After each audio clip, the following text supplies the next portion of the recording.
നമസ്കാരം. തിയേറ്റർ ലിസ്റ്റിന് ശേഷം ഇപ്പോൾ നെറ്റ്ഫ്ലിക്സിൽ സ്ട്രീം ചെയ്യുന്ന ഒരു മലയാള സിനിമയെക്കുറിച്ചാണ് ഇന്ന് നമ്മൾ മൺസൂൺ മീഡിയയിൽ സംസാരിക്കുന്നത്. നിഷാൻ സട്ടു തിരക്കഥ എഴുതി സംവിധാനം ചെയ്ത എ രഞ്ജിത്ത് സിനിമ.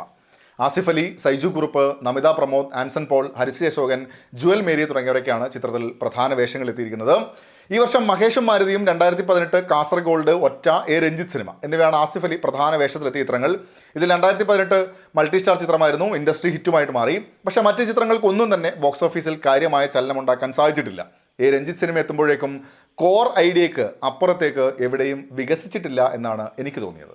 സിനിമയുടെ പശ്ചാത്തലം എന്ന് പറയുന്നത് രഞ്ജിത്താണ് നായക കഥാപാത്രം. സംവിധായകനാകാനായിട്ട് ഇങ്ങനെ നടക്കുന്നു. കഥകളൊക്കെ പല പ്രൊഡ്യൂസേഴ്സിനോടും പറഞ്ഞിങ്ങനെ പോകുന്നു. അതിനേക്കാൾ ഉപരി ഒരു ചാനലിന് വേണ്ടി പ്രാങ്ക് പരിപാടികൾ ചെയ്യുക എന്നതുകൂടിയുണ്ട്. അതിലെ കുറച്ച് സംഭവങ്ങൾ വെച്ചിട്ടാണ് ഈ സിനിമ തുടങ്ങുന്നത്. പ്രാങ്ക് എന്ന് വെച്ച് കഴിഞ്ഞാൽ ചെറിയ പരിപാടിയൊന്നുമല്ല. രഞ്ജിത്ത് പോലീസായി വന്നൊക്കെ പ്രാങ്ക് പരിപാടി ചെയ്യും.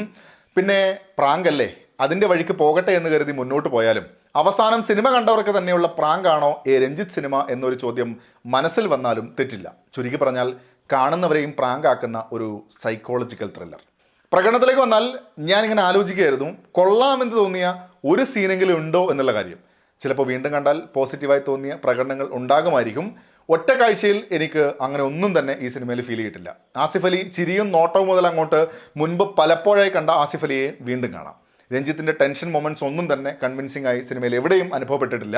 ക്യാരക്ടർ റോളുകളിൽ വന്നാൽ നല്ല പ്രകടനം കാഴ്ചവെക്കാറുള്ള നടനാണ് സൈജു കുറുപ്പ്. ഇവിടെ എത്തുമ്പോൾ ഓവർ ആക്ഷൻ കൂടെയായി തീർത്തും നിരാശപ്പെടുത്തിയെന്ന് തന്നെ പറയാം.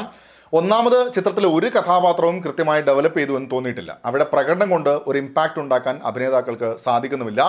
രഞ്ജി പണിക്കർ, ആൻസൺ പോൾ, നമിത പ്രമോദ്, ഹന്ന റജി കോശി, അജു വർഗീസ്, ഹരിശ്രീ അശോകൻ തുടങ്ങിയവരൊക്കെ പ്രാധാന്യമുള്ള വേഷങ്ങൾ എത്തുന്നുണ്ട്. പക്ഷേ ഇമ്പാക്റ്റ് ഉള്ള ഒരു പ്രകടനം എവിടെയും കാണാൻ സാധിച്ചില്ല. ടെക്നിക്കലി നോക്കിയാലും ഒരു ഇംപ്രസിംഗ് വർക്കായി എവിടെയും അനുഭവപ്പെട്ടിട്ടില്ല.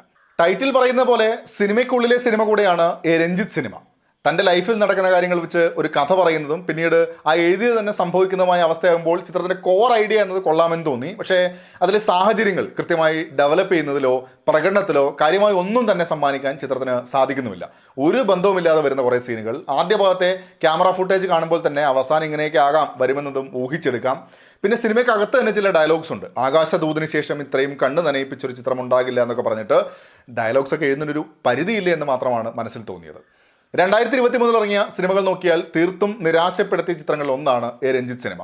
പല രീതിയിൽ കോംപ്ലിക്കേഷൻസ് ഒക്കെ അതിനുള്ളിൽ കൊണ്ടുവരാൻ ശ്രമിക്കുന്നുണ്ടെങ്കിലും ഓരോ ഘട്ടത്തിലും സിനിമയിൽ നിന്നും അകന്നു പോകുന്ന അവസ്ഥ.